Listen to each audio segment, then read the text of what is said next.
welcome back. I hope I sounded like everyone had a good time reminiscing. That was awesome. I guess if anyone's new here and this is your first time or you haven't been back in a while, nice to meet you. My name is Jake.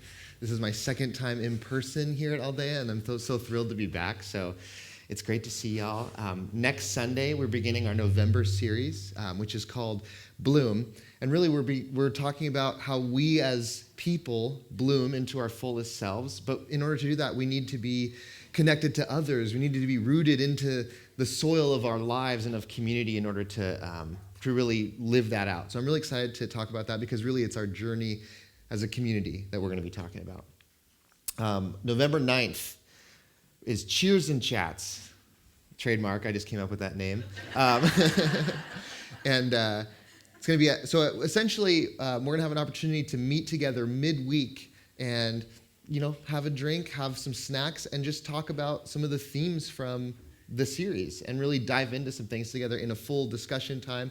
And so it's going to be at Tap and Bottle North, which is just right over here, 6 to 7:30, and it's Wednesday, November 9th. We have our own room. And at Tap and Bottle, you can bring your own snacks. And so if you want to bring things to share, that will be great. We're going to have an awesome time. Hope you join us. December 3rd, Ladies' Christmas Brunch. Yay!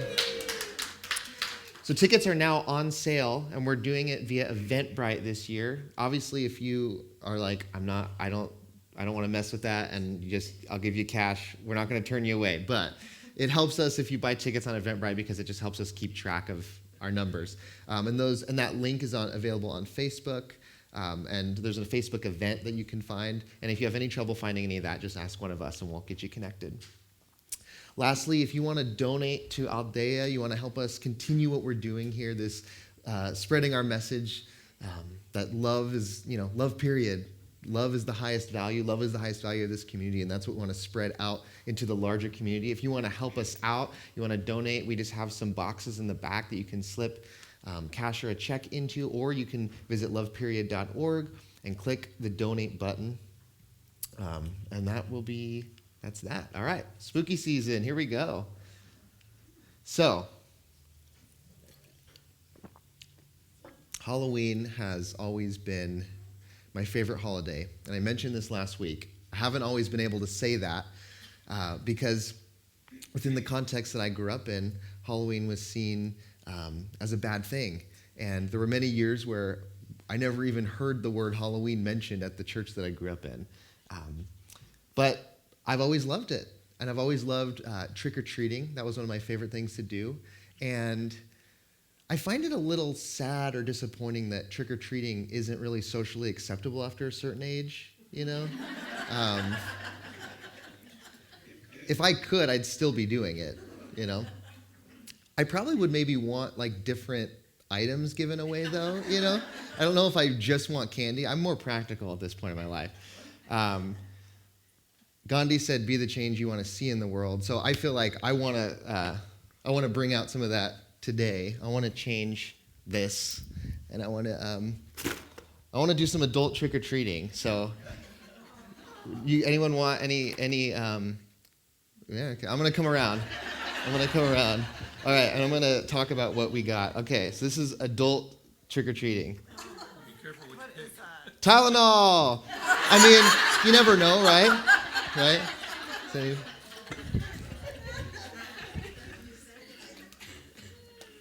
Q-tips, raisins. I mean, always a healthy snack, Lint roller. When do you want to be found without a lint roller? Some cleaning wipes, raisins, toothpaste, more raisins. Some shaving cream, deodorant. Anyone want some more raisins? That's all we got left. I'm sorry. I'm that house that ran out of all the good stuff. I'm sorry. Don't worry. If you didn't get anything, just remember we have a potluck going on outside, and there's so much yummy food. So don't worry. Forget this. This is it's a prop. So anyway, that That's what I would like to do if that was still. It's not socially acceptable. Maybe part of the reason it isn't socially acceptable is because you don't want. You can go to the next slide. Oop. Probably you don't want this coming up to your door. This was me maybe 10 years ago. And I get it. If this just showed up at your door, you'd probably be like, no thanks. I actually thought that this costume was going to be cute, and everyone just was terrified of me. So I was a mime. Maybe there's some symbolism there too, because I like to use my words. So I don't know. Interesting. But yeah, this has been my favorite holiday because it's really fun to be somebody else for a day, right? It's really fun to eat a lot of candy. I mean, it's not as socially acceptable to eat as much candy as we eat on Halloween, except on Halloween. So that's always a good time. But I've had this complicated history, like I mentioned, with Halloween, and it was cast in really this negative light for a long time. And maybe for you, if we're going to have a conversation about Halloween today, maybe it would just help to have a couple things cleared up for you so you can kind of look at this with a little more openness. I know that I've needed this kind of clearing up. A lot of us were told that Halloween was a pagan holiday, and we've that word has been used to kind of mean bad, evil, dark. Pagan is translated out of its Latin roots really just means country or rural. So essentially, you have the city folk who had, let's say this is in Roman times, and the city folk had adopted the Roman state religion, and you had the country folk who still believed in their, earth-based kind of spirituality and religion. So it was really this split that happened between the city people and the country people, and it was a way to really kind of create a derogatory term for these different expressions of the dominant religion versus the less dominant religion. So when we say pagan, we're really just saying this is an ancient, earth-based kind of spirituality. And so then what is Halloween within all of that? Well, scholars believe that Halloween is kind of an amalgamation or has been derived from multiple holy days, sacred days, festivals throughout history. The first of which is essentially an ancient Celtic festival. So if any of you have Irish Celtic roots, this is part of your heritage. And it's a festival called Samhain, which essentially was a harvest festival. And it was a time of the year when, and we're in this time right now, we acknowledge that we are entering into the darker part of the year, just with in regards to sunlight and seasonality. So it's a leaning into that darker part of the year. And then this tradition was kind of built upon, and it also was sort of merged with All Hallows Day, which is an ancient Christian festival, and it's essentially a time to remember and reflect upon the saints and the martyrs and just lost loved ones. But both of these times were considered moments in the year in which the veil was thin between the realm of the living and of the dead. And both of these festivals, or holy days, were times to lean into the dark, lean into the shadow, not to turn away from it, but to look at it and not be afraid of it. And I'm curious, what do you do when you think of Halloween? What is it that you do to lean into this time of year, this spooky season? Maybe you dress up. I know someone dressed up today, and I wish I had. I forgot to. This is my Halloween costume. I'm a Pacific Northwester. I promise I'm changing. Maybe you'd like to decorate. Maybe that's a way that you engage and you lean into the spooky season. Maybe you like going to a haunted house. I know that that's something that I enjoy doing sometimes. Or maybe you buy a lot of candy and you say that you're going to give it out, and then you eat it all yourself. All good. But either way, I think what we're doing when we are engaging in this spooky season is we're embodying this dimension of life. We're embodying this part of life that we don't always engage with throughout the year. This sort of spooky, shadowy thing. And I love what Kathleen said, because talking about the shadow doesn't have to be this negative thing. There was a psychoanalyst, you might have heard of him. He lived in the 1800s and 1900s. His name was Carl Jung. And Carl Jung pioneered our understanding of the subconscious, and he worked a lot with dreams. He was also a contemporary of Freud, so if you've heard of Freud, it's kind of a similar, but they kind of split because Carl Jung felt that we have this subconscious world kind of beneath the surface. And that was something that Freud didn't exactly agree with him on. And so this world he called the shadow. And the shadow, he didn't characterize it as something negative, something that we need to be afraid of, that it's this evil part. It's not like the Dr. Jekyll and Mr. Hyde, like, oh, your shadow, be afraid of it. No, the shadow is just that which remains hidden, that which we don't fully understand about ourselves, that which we don't see of ourselves in day-to-day life. So when we talk about the shadow today, I don't want you to think of it as, oh, it's this bad part of myself. It's just the things that I don't fully understand, the things that remain a mystery to me within myself. And I think we all, on some level, are still a mystery to ourselves. And so he worked a lot with dreams because it's often that, in dreams, the subconscious is trying to speak to us. Do you ever have a dream and you wake up and you're like, I'm just going to pretend that didn't happen. I don't know what that was. Sometimes it's the subconscious speaking to you, and it has something to say to you. He also worked a lot with creativity, and he would just, give people, like a blank canvas, and it was just like, draw whatever you think or whatever you're feeling. And often if you just let your creativity run free, things come up that you can't even classify. You don't even know what that was. And it's sort of like your shadow coming up. This is, there's often an exercise of like free writing or journaling. And you can wake up and you just write a page of just anything that comes to your mind without filtering. Often it's your subconscious or your shadow speaking to you, and it has something to say. And so he has this really interesting quote, and I think it really pertains to where we're going in this message about really merging and seeing the dark and the light come together. He says, one does not become enlightened by imagining figures of light, but by making the darkness conscious. That we don't find more light by simply chasing fully after the light. We also have to go into our own shadow, our own dark, and bring the light there. We have to shine a light on the deepest parts of ourselves. Isn't it easy sometimes to just pursue light, just to show up in a community like this and say, hey, how's it going? Oh, everything's so good. I meditated for 6 hours last night. I took a 2-hour ice bath, I read 4 books yesterday. So everything's been so good, and I just meditate and I just see figures of light, and then it's great, and then I have a great time.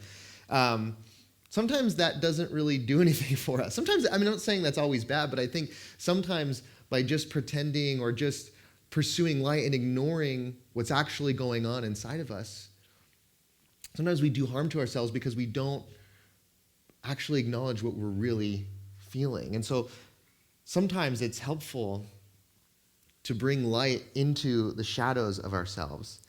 There's so much value there. I think the shadow holds a lot of value for us. I'll explain it this way. I, a couple years ago, started going to therapy, and I love therapy, and I would advocate for anyone, it's a great, if it's something that is, you can do, I would recommend it. And my therapist, when I first started our work, he said, I want you to think of, your psyche, your internal journey. It's like a dark room. And the more that we do our work together, it's like we're slowly turning on the lights in that room. And you're just seeing what's there. You're seeing what might remain hidden. And he helped me understand, it's not about getting rid of those parts of yourself. It's not like, oh, anxiety, depression, all that. You're done. I'm eliminating you. I'm totally getting rid of you. I'm wiping myself clean of you. No. It's just about bringing awareness to what's there, what might be speaking to us, what might those things be trying to tell us. Sometimes in my work with him, I'd be turning the lights on, so to speak, and I'd be like, oh, I didn't know that was there. That's not. I prefer not to, And by the time, by the time we were moving and I needed to wrap up my work with him because of our move, I said, I feel like I've been able to turn the lights on, and I can see what's going on in this room. And really, all the snakes and all the goblins they're all there. They're all still there, but we can all kind of see each other. And I can just kind of say, all right, you're there. That's cool. I'm not afraid of you because I can see you. And I think that's just such an interesting way to think about our own journey of becoming more aware of what's going on inside. See, I think we have more of a problem when we label ourselves and we say, this part, that's no good. That part of myself, that reaction that I have to that thing, that emotion, that feeling, that fear, that childhood trauma, that's no good. That's bad. And all the parts I like about myself, that's good. See, when we split, that's when we really create problems for ourselves. We don't only do that with ourselves, we often do it with the world around us. We say, I like this, I don't like this. This is light, this is shadow. And this is called dualism. We create a duality of the world. We split the world in two, of like and don't like. And what's interesting is people have been asking these questions for thousands and thousands of years of do we do that or do we not do that? Do we split the world? What does it mean to live in that way? And so I like looking back. I really appreciate scripture and wisdom text because they really show us how people have grappled with these questions for thousands of years. And one of the reasons why it's interesting and fascinating for me to look at the Bible, it's not because it's perfect or without contradiction or without error, without plenty of questions that you may have that are super valid. The reason that I find it really interesting to look at the Bible is because it charts people's grappling of these questions over thousands and thousands of years, over a really, really long period of time. And so you see changes and shifts. And it isn't always a linear shift. It's not just that, the more ancient the story is, the less valid it is. Sometimes there are interesting things that the ancients understood that we still struggle with today. So if we go all the way back to the Hebrew Scriptures, to the Old Testament, we actually see that the understanding of the divine shifted between the Old and New Testament. That in the Old Testament, there wasn't as much an understanding of, it's heaven and hell, it's God versus the devil. In the Old Testament, it was believed, and in the Hebrew Scriptures and the Hebrew tradition, it was believed, and it's still believed today for people like me. I am half Jewish, and so that's part of my heritage. And, for anyone who is Jewish, this is still part of that thought today, is that God, the divine, the universe, however you characterize it, source, is all. Everything comes from that. We have a verse, Isaiah 45:7. This is God speaking. I form the light and create darkness. I bring prosperity and create disaster. I, the Lord, do all these things.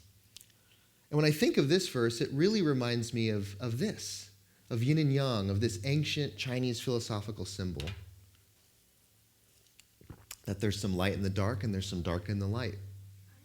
And rather than them being antagonists of each other, that there's a harmony created, there's a wholeness created. And see, this is something that we've moved away from.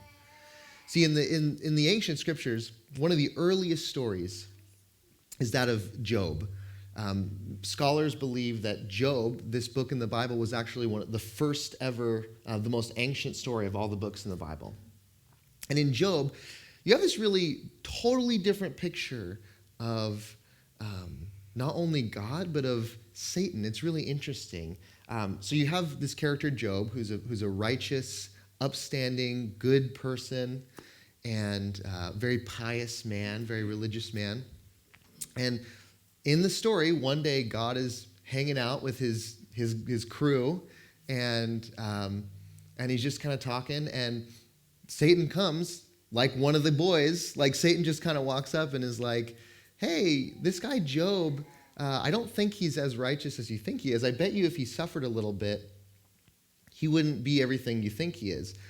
And God's like, all right, try it then.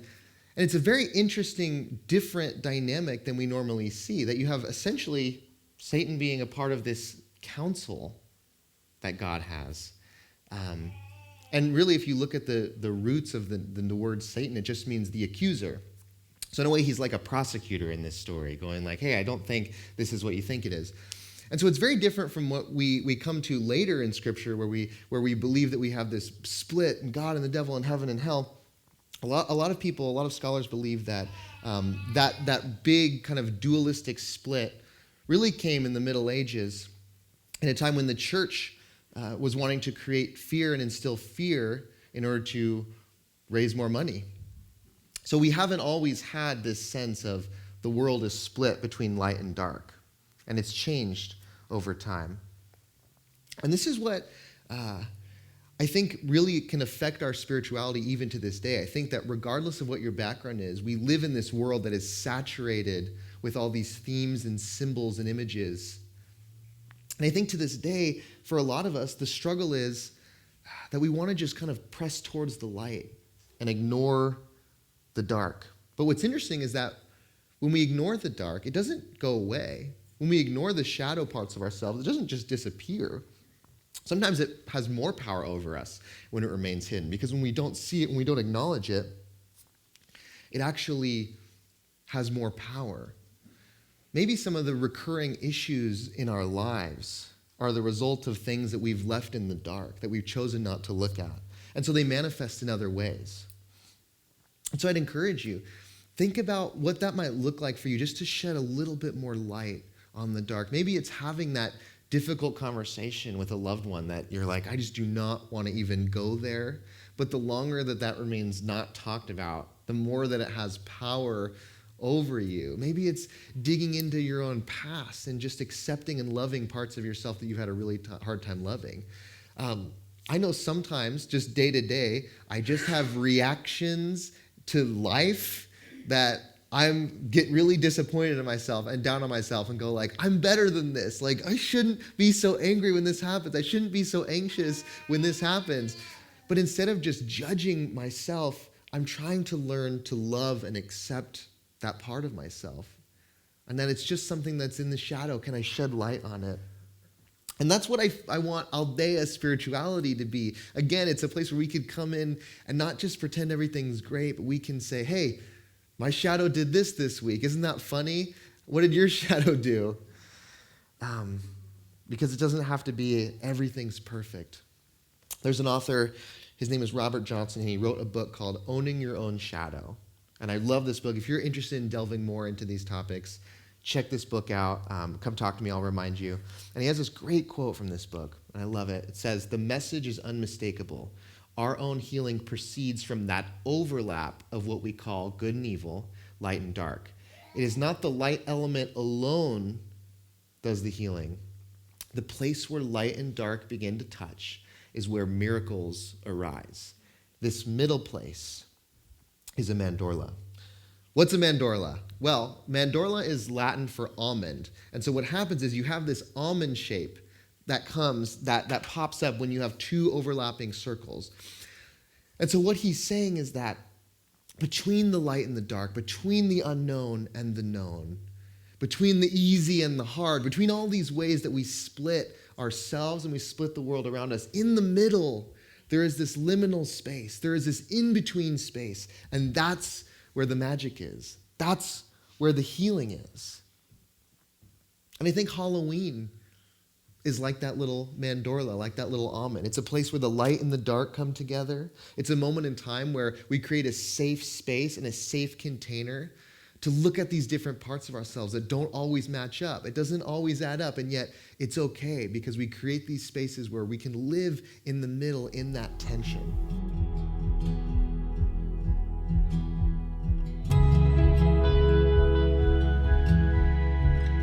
Hey everyone, Jake here. Thank you so much for listening to today's message. We are Aldea, a spiritual community here in Tucson, Arizona, and we're just so excited about what we do and really sharing and spreading this message, love period, which really means for us that love is our highest value beyond any doctrine or dogma. What binds us together as a community is love. And so if that's something that you're also passionate or excited about, whether or not you are local to this area, I just want to encourage you. We really thrive off of donations. And so if you like what we're about and you're enjoying this message, anything helps. We so appreciate it. All you need to do is head to loveperiod.org, scroll down, click on the donate button, and then there will be instructions there for either a one-time or a monthly gift. And I'm going to also link that right here so you can see that. And we really appreciate you listening. Now let's get back to the message. And it's not only us as individuals that have a shadow, but there's also a collective shadow. There's like a societal shadow, these things that as a world we choose not to acknowledge that we're struggling with. And I think one of these is grief and loss and pain and death. As a society, and especially here in our Western European culture, we turn away from grief. The modern world has made it a little bit easier to do that, but it doesn't make it any easier on the inside. And so moving here, one of the things that has excited me the most is just the fact that I get to be around Dia de los Muertos, a place that, here in Tucson, it's such a big cultural thing. And that was a big selling point for me, is I love it. And it's so beautiful. And y'all have lived here, most of you have lived here much longer. I would reckon probably all of you have lived here longer than us. And so you all probably are the experts on Dia de los Muertos more than me, but I just want to speak from a place of excitement and appreciation for what it is and how I think it ties into what we're talking about today. So if I get any of the facts wrong, please feel free to correct me, preferably after, but but instead of, again, using this time, instead of looking away, hiding from the shadow, leaning into the shadow, making it vibrant, colorful, beautiful, a celebration of life.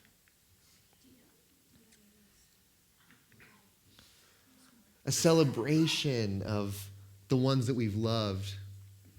And one of my favorite aspects is the ofrendas, the altars, the offerings for the loved ones that have been lost.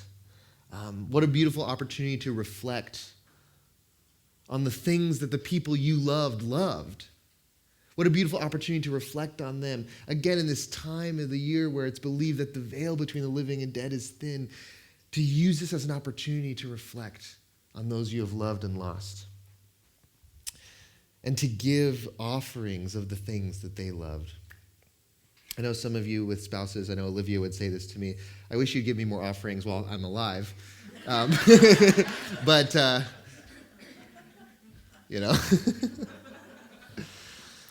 whatever you may believe about life and life after death, I think we all have this in common, that those who are no longer with us are still with us on some level, right? The author Rob Bell, he recently published a book called Everything is Spiritual. And in it, he talks about how in his upbringing, that his life was affected and influenced by family members that he had never met, that died even before he was born, and yet his life was affected, his history and his legacy was shaped by them. And what he says is their absence was a form of presence. That sometimes an absence can be a presence in our lives. I know that's true for us. For all of us, in some ways, we can think of that person that in their absence, they are present nonetheless. And yet again, when we ignore the feelings around that loss and that grief, I believe that it bubbles up. I believe it manifests in ways that are more difficult to manage. Sometimes the ghosts are just the unresolved losses. Sometimes the ghost stories are really inside of us. Sometimes we're the haunted houses. And yet when we embrace what we're feeling, what we're struggling with, it totally changes the environment, and it can become a loving and friendly ghost like we see in Dia de los Muertos. Do you ever have nightmares where it feels like something's like just lurking right over your shoulder or something's chasing you, and you're like, oh, I'm afraid, but you don't want to look at it? I had a lot of nightmares growing up, so I have this little trick. You've probably done this, but the key is just turn around in the dream and look at it. Just look at what's over your shoulder. And oftentimes, when you actually look, it's not as scary as you think it is, because it's the fear, it's the unknown That was building the fear. It was the fear of the fear. When you actually turn around and you look at what's chasing you, what's on your back, really, it's a lot more manageable. And so I want our community to be a place where we can safely look at it. We can turn around and look over our shoulder together safely in community. That we, whether it's a Dia de los Muertos parade, whether it's a service here on a Sunday morning, that we're creating a context. We're creating some ceremony around the harder things in life, because these aren't things that are easy to look at always. These aren't always things that in everyday life we can just so easily dive into, but when we're in a safe container of community, we know we are held, we are supported. And that really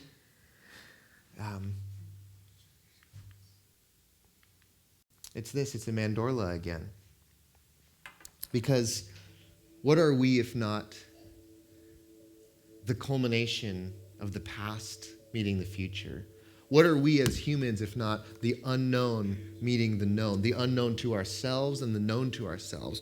What are we if not the living and the dead and those worlds meeting in us, that we are our ancestors and we are our children?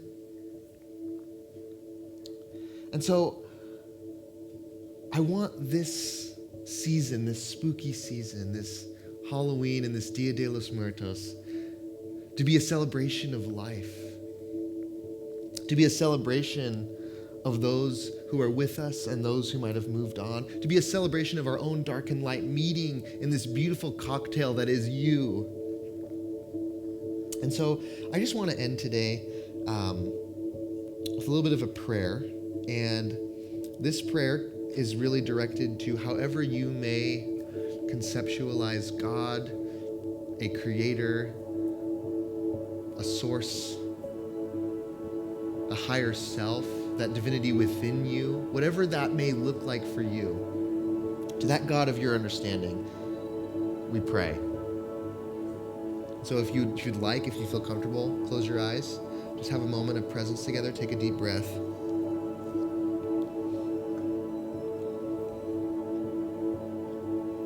Source, God, Creator, we acknowledge that this life is a gift. And so we celebrate it. And we recognize that death is a part of the natural cycle. It's the most natural thing we can do. We have so much gratitude and thanks for our loved ones, for our family and friends who may have been lost to us, but we recognize they are still with us in ways we can and cannot imagine. And we give thanks to this planet, this Mother Earth that births us, that sustains our life, and ultimately will welcome us all back home. But not today. No, today we celebrate that we are here, that we are alive, and that we are about to share a wonderful meal with one another. Amen. All right, well, we are about to have a potluck, so it's going to be super fun. That's how you say it officially, potluck. I hope you join us next week. This series really is something that's been birthed and brewing inside of me for a decade, and so I've been really wanting to share this idea of bloom for such a long time, and I'm so excited to bring it to you. We have a lot of fun stuff coming up, so if you're not already, check us out on Facebook or Instagram, because we post about all the things we're doing, and we're going to be doing more things, so we want you to be there. We want to see your faces. Will you join us outside as we transition into the time of potluck? And if you have anything in the fridge, take it out and let's do it. Let's have a good time. Thanks for coming.